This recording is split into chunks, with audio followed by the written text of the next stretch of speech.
Salut à vous, bienvenue sur ma chaîne Les Inspirations de Sarah. Donc, je n'ai pas fait du tout de tirage la semaine dernière. Déjà parce que c'était mon anniversaire, donc j'ai kiffé un petit peu mon anniversaire. Et puis j'ai fait plein de choses et j'étais très fatiguée. Donc j'ai pas pu. Mais du coup, ne vous inquiétez pas. Parce que pour mon anniversaire, ma sœurette d'amour m'a donné plein de jeux. Du coup, je vais pouvoir les utiliser. Donc, je vais faire un tirage sentimental. Hmm. Alors, bah, du coup, j'espère que vous allez bien. Bienvenue à ceux qui arrivent. Coucou à ceux qui me connaissent déjà. Ravi de vous retrouver. Ça m'a manqué un petit peu, mais c'est vrai que j'étais trop fatiguée à un moment donné. On ne peut pas tout faire. Mais le cœur y était. Allez, c'est celui-là. Alors, on te dit, savoir échanger de cœur à cœur n'est pas un exercice évident. Il ne l'est pour personne, et tu le sais bien. Le mental, l'ego sont toujours présents pour troubler ces moments intimes. Plus tu seras sincère et plus il se sentira à l'aise d'en faire de même. C'est dans cet espace qu'une relation de qualité peut prendre vie. Donc là, clairement, on parle de communication dans le couple, d'échange de cœur à cœur. Chakra cœur, chakra gorge. Pop, pop, pop. Pop, pop, pop. Alors,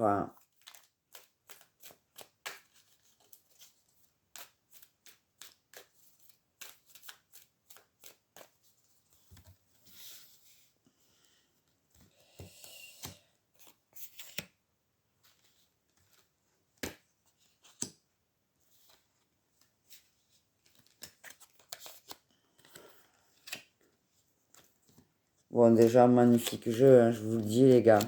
Tout va bien se passer.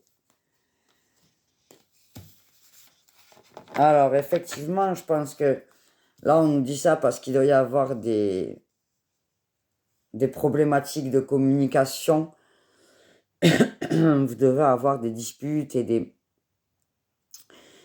des quiproquos dans le couple. Donc, là, ce qu'on me dit, euh, c'est que, en fait, euh, vous êtes en crise parce que vous réfléchissez à des choses qui sont pas réelles. Vous pensez à la place de l'autre, vous êtes dans des peurs, vous êtes dans des stress, et ça fait que du coup, vous communiquez pas correctement. Euh, le problème, c'est que quand on laisse parler son émotionnel, son ego, comme on disait tout à l'heure, et son mental, ça fait que ruminer. Et vous n'êtes pas dans des moods très très positifs. Donc voilà, mais on me dit euh, que la chance va tourner, qu'il faut oser dire les choses correctement et dans l'amour, en fait, essayer d'être le plus juste possible dans l'expression de soi. Déjà, vous recentrez sur vous pour essayer d'enlever tous ces blocages qui vous posent problème pour pouvoir effectivement avoir une communication plus fluide et plus vraie, plus juste avec vous. Donc là, ce que j'entends, c'est que lorsque vous avez une communication, que vous voyez que ça commence à partir en live, direct, tu t'arrêtes et tu pars de ton côté, tu fais une pause dans la discussion. Parce qu'en fait, au plus vous allez vous envenimer, et moi, et moi, et moi, et moi, et au moins ça va aller. Donc, faites des pauses dès que c'est un peu tendu pour vous recentrer chacun de votre côté et retrouver un équilibre après. En fait, ce n'est pas de la fuite, c'est une pause. Il faut faire une pause pour se recentrer sur ses ressentis à soi et voir ce que ça peut donner chez l'autre. Ouais, c'est ça qu'on me dit. clairement, c'est le petit conseil du jour. Prendre du recul, reculer pour mieux sauter. Pour pas sauter n'importe comment. Éviter de se sauter à la gorge. Reculer pour mieux sauter. Ça permet d'avancer plus sereinement.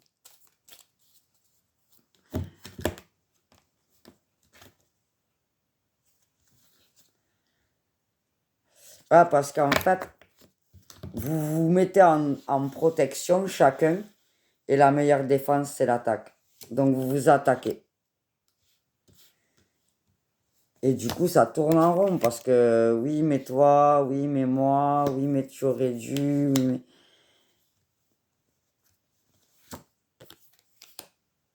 Je sais que c'est pas simple, mais parfois, quand on voit les événements partir, on le voit hein, que ça part en vrille d'un coup là.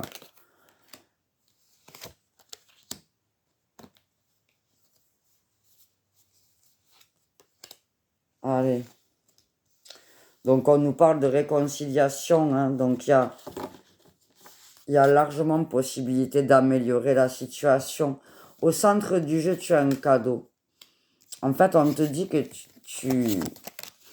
tu te fermes en fait aux possibilités parce que et la personne en face de toi de la même façon. Parce qu'en fait, le fait d'être dans l'attaque au lieu d'être dans l'introspection pour voir si éventuellement l'autre a peut-être des raisons de penser ça, ou tu vois. Et du coup, tu te fermes à lui parce que tu te protèges. Et du coup, tu peux pas recevoir les bonnes infos quand on est une énergie d'agacement, de défense et de protection. En fait, non content, tu es fermé à ce qu'il peut te dire, donc tu laisses pas la possibilité à ses paroles de te faire réagir autrement ou de te faire comprendre des choses ou de comprendre ce qui va pas en toi parce que tu es blessé direct et que tu te protèges. Et en même temps, tu attaques parce que ben, la meilleure défense, c'est l'attaque. Parce que quand on ne sait pas quoi faire, on attaque. C'est la base. Donc, du coup, tu te fermes. Et comme tu te fermes, tu peux pas entendre correctement ce qu'il te dit. Et il y a peut-être des solutions dans ce que la personne en face te dit. Mais toi, tu n'arrives pas à le voir parce que tu es trop dans le contrôle, dans la défense, dans l'attaque.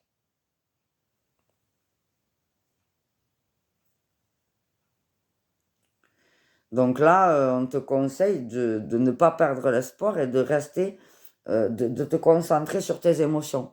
Savoir où te mènent tes émotions.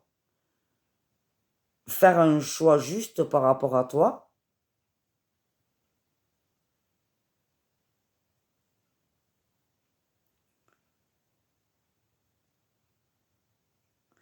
Te remettre en question. Et si tu te remets en question, ça va lui permettre de se remettre en question aussi.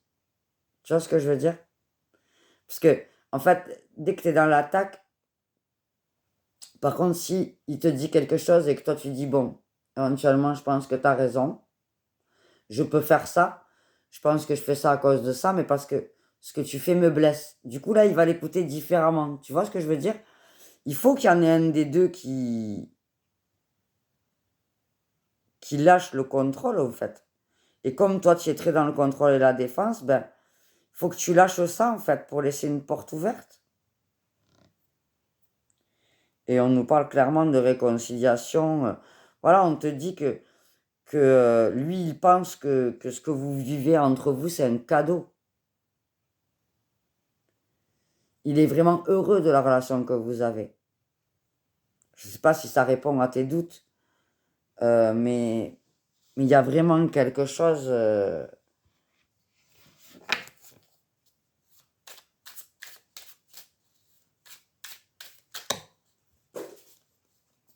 Puis là, on te dit de. Attends, hop là.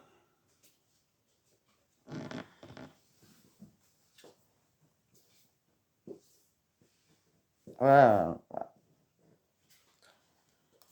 Là, en fait, le truc, c'est que Si vous n'êtes pas d'accord, vous êtes dans la colère. Si vous n'êtes pas d'accord l'un avec l'autre, vous êtes dans la colère. Et si personne ne s'écoute, eh bien, vous allez rester dans cette colère et vous n'allez pas réussir à trouver des solutions.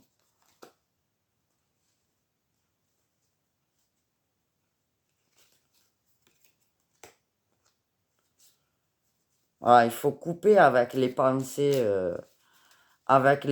que tu peux avoir sur la situation. Parce qu'en fait, je pense que lui comme toi, vous vous faites une idée de ce que l'autre pense. Et ça vous met en colère. Mais c'est qu'une illusion en fait. Les projections, les je pense qu'il pense, c'est une faille en fait. Parce que dans la mesure où on pense à la place de l'autre, on est forcément déçu, on est forcément influencé par ses propres besoins. Donc, en fait, c'est faux. Tu peux pas, avec tes façons de voir, avec ton ressenti, penser à la place de l'autre, puisque l'autre, il n'a pas les mêmes ressentis et il n'a pas les mêmes façons de voir que toi. Donc, peut-être que sa réaction, si c'était toi qui l'avais, ça voudrait dire ça, c'est juste, mais c'est pas lui. Donc, la personne en face, elle va avoir des réactions en fonction de son vécu, ses croyances, son ego, ses peurs, tout ça. Et c'est pas la même chose que toi. Donc oui, sur le fond, tu as l'impression que ça ressemble à, mais que si c'était toi qui le vivais. Tu vois? Toi, dans cette situation, par exemple, si tu te mettais en colère, c'est parce que tu avais tort. Et lui, peut-être qu'il se met en colère parce qu'il trouve ça injuste. Tu vois? Alors, sur le cadeau.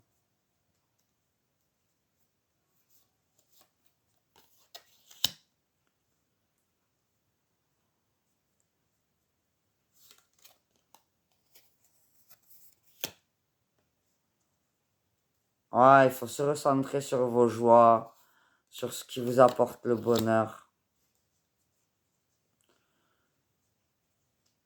Vous éloigner un peu, faire une petite pause. Alors pas une pause dans le couple forcément, mais de ne pas laisser envenimer l'énergie négative quand ça commence à se mettre pour faire changer la colère en zone d'apaisement.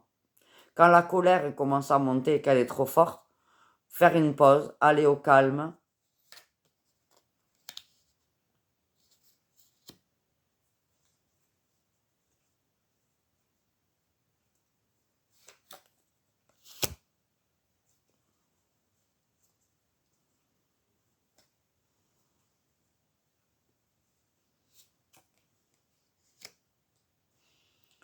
C'est ça.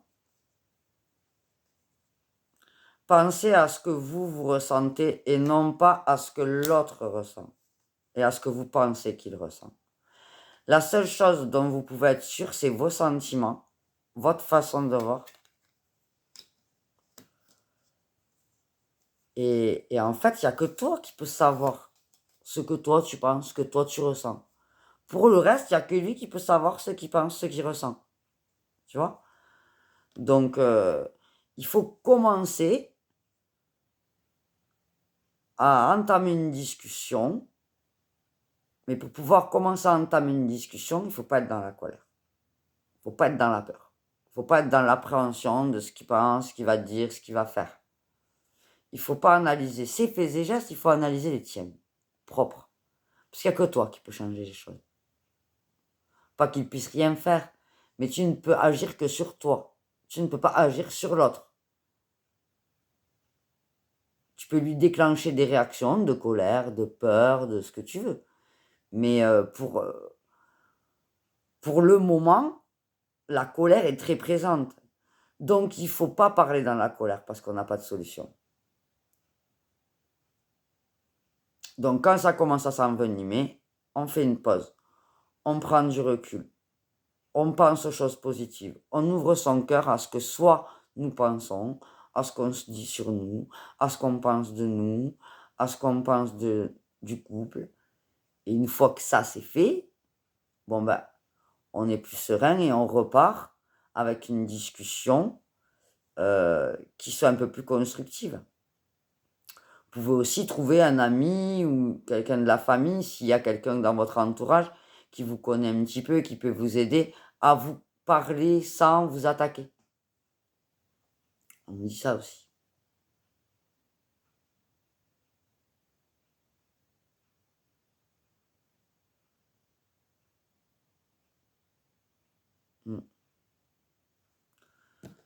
Clairement.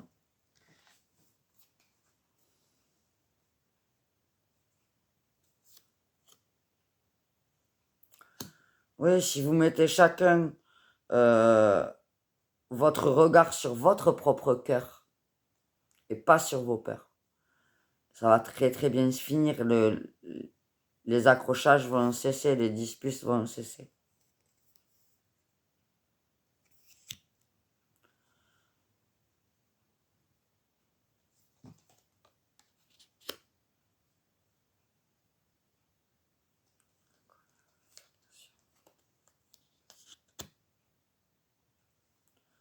C'est ça en fait, il ne peut pas y avoir de dialogue dans la colère. Là, clairement, on vous le dit, il ne peut pas y avoir de dialogue dans la colère. Tant que tu es en colère, cherche pas à discuter. Que tu aies raison ou tort d'être en colère, n'importe peu. En fait, le truc, c'est que si tu veux juste vider ta colère, bah vas-y, vide ta colère. Fous-lui en plein la tronche, j'ai envie de te dire si. Mais ça va pas résoudre la situation. Pour une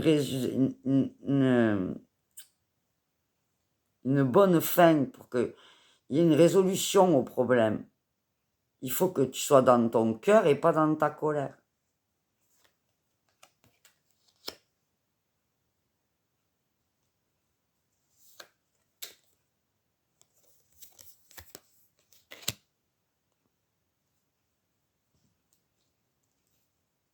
Voilà. Il faut que chacun d'entre vous s'écoute soi-même et qu'il fasse le point avec ce que lui ressent, ce que toi tu ressens, que vous soyez dans vos ressentis personnels. Non, clairement, il n'y a que du bon.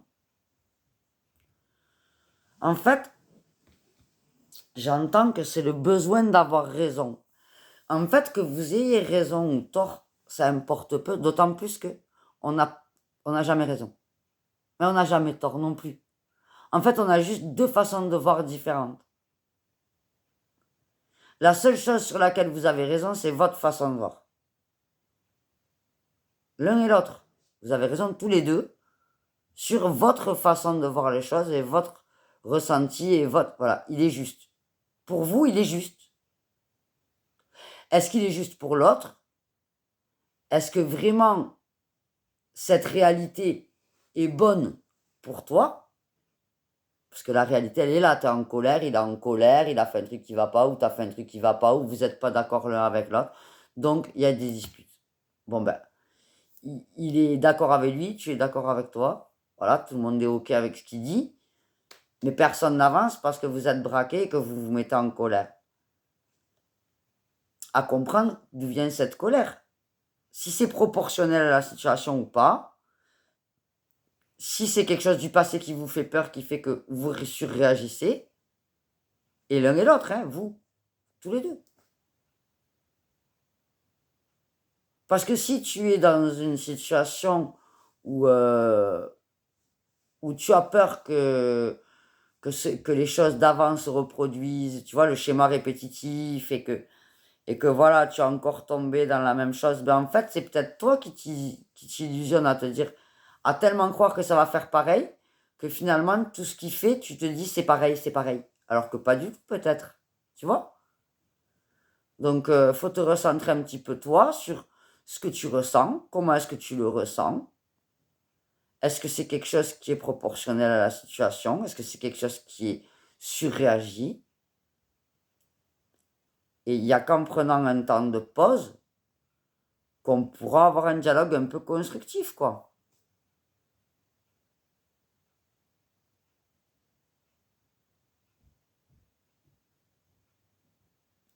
En fait, il faut transformer une situation où vous êtes tous les deux dans la colère en une situation où vous vous écoutez et vous parlez de vous-même. Parce que là, si tu vas en lui disant, toi, t'as fait ci, toi, t'as fait ça, non, c'est moi-même. Moi, j'ai ressenti ça. J'ai eu l'impression que ça. Et ça me fait mal. Ça me met en colère. Parce que j'ai l'impression que tu respectes pas ma façon de voir. Parce que j'ai l'impression que je suis obligée de faire contre ce que j'ai envie. Mais voilà, expliquer tes impressions, tes ressentis, ton besoin, ton manque, ta problématique, à toi, pas lui. Parce que si tu lui dis, toi t'as fait ça et ça m'énerve, ben ça t'énerve parce qu'à toi ça t'a renvoyé à quelque chose, ou parce que tu es blessé, ou parce que tu as une impression. Donc, parle-lui de ce que toi tu ressens et non pas de ce que lui a fait. Tu vois, ça, c'est juste ça déjà. Analyse ce que tu ressens et pourquoi tu le ressens. Et ouvre ton cœur en lui parlant de ce que ça t'a fait. Pas de ce que lui a fait ou elle a fait, mais de ce que toi, tu as vécu à travers ça.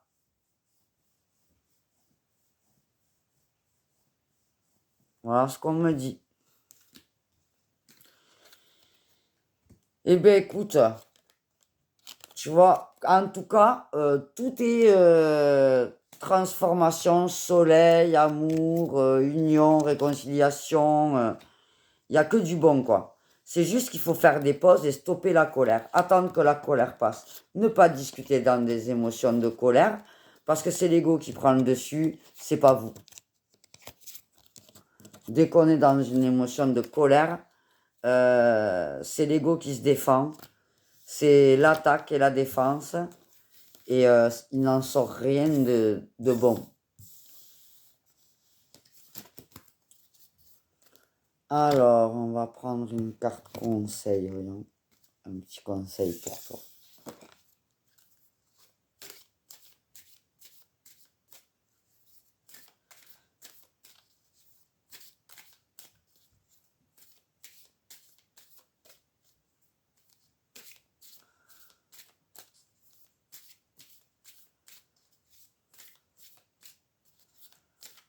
Pour ceux qui regardent la vidéo, une carte conseil.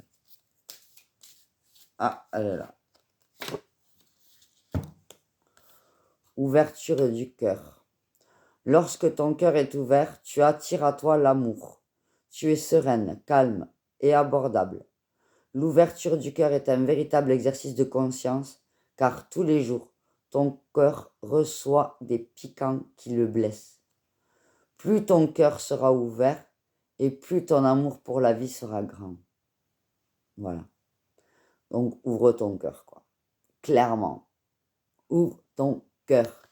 Centre-toi sur toi, tes ressentis, tes besoins, tes problématiques, et exprime-toi le plus juste possible avec tes ressentis. Et ça ne pourra être que bien accueilli. Voilà. Eh bien, écoute, j'espère que cette guidance t'a parlé. N'hésite pas à actionner la petite cloche pour t'abonner et recevoir les vidéos si ça te va. Et puis, laisser des petits likes, des petits commentaires, des petits cœurs de l'amour, tout ça, tout ça. Eh bien, écoute, tout va bien se passer dans ton couple. Ne t'inquiète pas, ce ne sont que des disputes passagères. Et prends du recul et recentre-toi sur tes intentions, ton cœur, tes émotions. Et ça ouvrira la discussion et résoudra tous les problèmes. L'amour résout toujours tout. Bisous, bisous.